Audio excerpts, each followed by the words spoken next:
Ellick will be out, Baker will be out, Woods will be out, and then KB came in Monday, and he is in concussion protocol. So I'll leave it at that.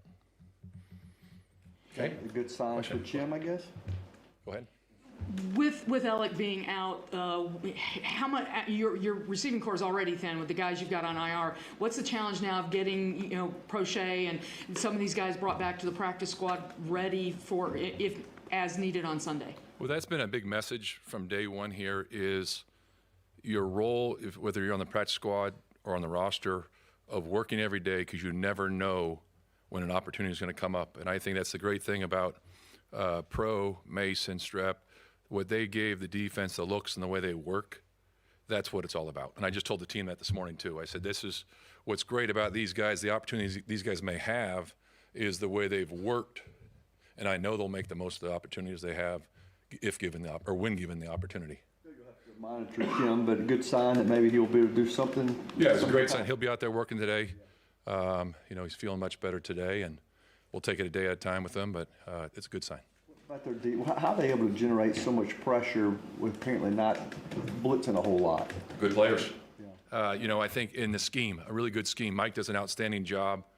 They were outstanding in Baltimore for many years, and what he's done up there with the players they have and the drafts they've had, how they've built the team there. It's a really good coach and good players going out there and executing the system. When you look at their D tackles, Murphy and Williams, they get that interior pressure. As a quarterback, why is that such a detriment to you trying to make it happen? Well, it's a great question because is your quarterback, when the pressure comes from inside, okay, you've got to go one way, whether you're moving back, you're going forward, whatever it is, and then you have guys rushing on the edge. When it comes from the outside and there's no push inside, you could step up in the pocket. So it kind of creates a whole different problem when it's coming from the inside because whether your progression is to the right side and you got to back out to your left and then throw it back across, whereas when it's coming off the edge, it's a lot easier to step up in a pocket sometimes than it is going backwards or, depending on what the routes are and is it a quick passing game, is it downfield throw, whatever that is. So it just creates a different problem. And I think you kind of see that when Jeff's out there and sometimes when Jeff pushes the pocket for us, how it creates opportunities because quarterbacks have got to get off their spot. What's kind of been the secret for Smith and Jigba's rise this year, and what is the challenge of corralling him when he gets so much of a focus of their offense? Very explosive player. I think the system that Clint, who I worked with before in Denver, and how he's done an outstanding job wherever he's been, putting players in a position to be successful. And when you have a really good run game, that opens up a lot of windows for you when you can run the ball the way they do, and then with the play action shots and just being a very talented player, but they're taking advantage of his skill set. But very explosive. The entire offense is explosive. Anything else? What's been different about Sam Darnold, particularly in Seattle, and even last year too, for Minnesota? I think he's a veteran that's been in a number of places, and like we talked about this, I think some of you guys asked the question on Monday. It's experience and learning from, the ups and downs of other places, and then obviously going to Minnesota last year and playing with the players they have there and the system of going out there. And sometimes as a player, you go to a new place, the breath of fresh air, and you see good and bad, both, from players when they change teams. And he took advantage of the opportunity he had in Minnesota with the players they had and the way Kevin was calling the game. And then very similar to Clint and the system that they're running, he's taken advantage of it, and he's managed the game and executed the system the way it's supposed to be done. Mike, every team in the league that wants to have success has an identity, something that they hang their hat on when things get tough. Yep. What do you feel like offensively is this team's identity? Well, I think there's been too many ups and downs to say, hey, you could say, hey, there's a couple of weeks there that you really, we ran the ball better than we have. And then all of a sudden this past week, it's not there. There's weeks of the passing game that it's been up and down. I think that Cam is getting better, the way he played and the way we executed the passing game last week is that's what you want. And unfortunately, there's a couple plays there that we missed, but that's you're going to miss up every game. You're going to look at, come back and say, hey, there's one or two plays you wish you would have had back in all phases. I think we need to be more consistent in all areas. A couple days ago, I asked you about Mike, Chad, Amy, and your philosophy. You hadn't talked to them in your most recent conversation with them. How aligned are you? How on board are they with your philosophy, in-game philosophies? You feel like? They had no problems with what we did in the game. Your question, they had no problems. They agree with what I did, and we always talk about those things. But we're together. We're all in this together. We talk about everything, and we're all in it together. We are one. What would you say are some of the struggles, the sources of the struggles that you are having in the run game? Well, that's varies from week to week. I think there's a couple plays that against Houston, and the first time we played them, we ran, that were really good plays that we ran a couple of times. This week, you ran them. They might have played them different. One of those plays, 51 played it different than he did the past couple of weeks, or the first time we played him. That's from game planning and looking at things. So they took a couple things. So the ups and downs of the run game, that varies from week to week. Whether there's a number of reasons. You could say, is it a track of a back? Did he cut? Did he not press the line of scrimmage too much? Did he cut too fast? Was there a missed block? And then I know sometimes we don't want to hear this, but sometimes someone trips. I've had a lineman come back before and come back to me and say, run it again, I tripped. So there's a number of things. It could be a receiver.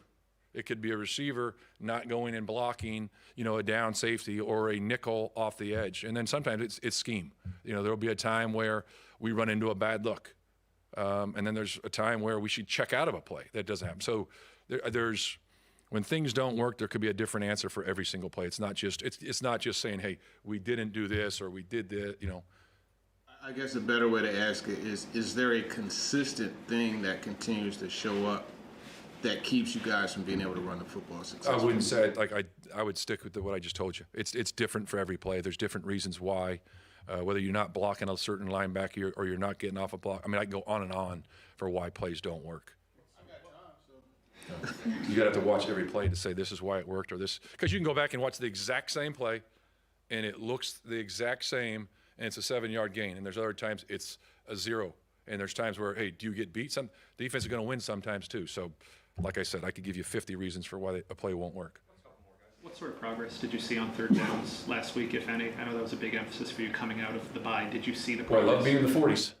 That's a lot more efficient than being in the high 20s. So that was good. We made some plays, and that was, the one play Cam checked, and we got the play to Mason. So that was, taken. That was something we hadn't done in the past couple of weeks. And that opportunity wasn't there for him, but he saw a look, he got it to us. So, that's growth there of getting us in a better play. Not that play wasn't good that we were running, but he saw an opportunity to take advantage of it. So that was something good. Areas, how they pressure you on defense. How have you seen Cam maybe improve in handling things under pressure? What's the things you point to that you see improvement? Well, I think the staff does a great job of, on our Thursday when we have our blitz meetings and certain things that we go over and all the things that you need to do, of putting everything together. And then obviously you start your walkthroughs and everything on Wednesdays, practice to go through things, but just of detailing how we're going to pick everything up in the meetings. And then obviously through experience, Cam recognizing certain fronts, as the season goes on and you see certain things, and,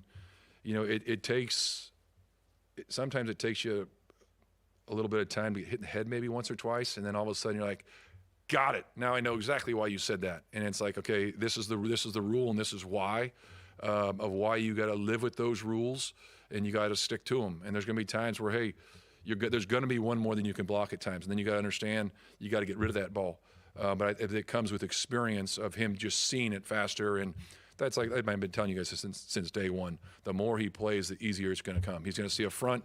He's going to know the issues right away. Where are the linebackers, where are the safeties? This is a corner pressure team, and that just comes with experience. Are you more inclined to work slots outside in the practice week to get ready for a situation where maybe you're lacking outside, or do you want your reserve outside guys to get that experience and be ready?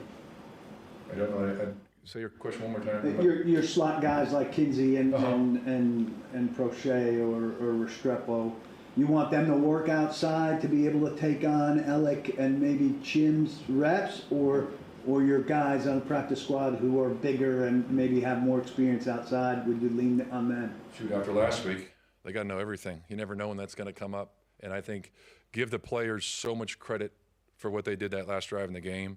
But I think to answer your original question is that I think guys have a role on the team, but I think it's really important. And last week is a great example of why you have to understand a system. And our job as coaches is to put the players in position that, you know, is best for the team at the current time. But you have to have position flexibility because, I mean, it's not very often you lose 3 receivers. But if a guy goes down, you got to change formations, you got to move guys around. Maybe it's more of a 12 personnel. You move guys because they might fit that route that's different, but they really got to, you know, be able to do everything. But I think you focus with what does that player do best. If they're a slot guy, you try to keep them inside as much as you can, but there's going to be adjustments. You might end up having 2 slot guys and an outside guy, so somebody's got to go outside. So depending on what the situation is, you have to be flexible. On Sunday, Jeff said the Texans were not better than them, and we've heard from players, hey, we're better than this all season.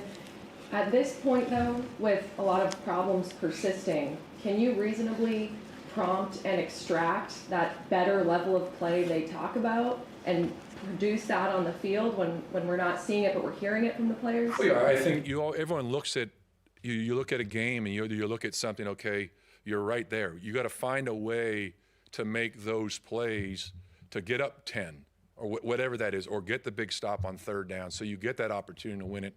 And you watch every game, you look at it, and there's certain games you're like, you know, we're right there. But you got to be more consistent and make the plays that present themselves so you can win those games. You know, whether it's scoring on, you know, 4th and 1, whatever, is getting a stop at the end of the game, making a big play, whatever, somewhere in there. You know, don't let the quarterback get out of the pocket on a certain play on 3rd down so it extends a drive. So it's that's what they're talking about. There's so many things there that you look at and say, if you just more consistently play, we're going to win these games.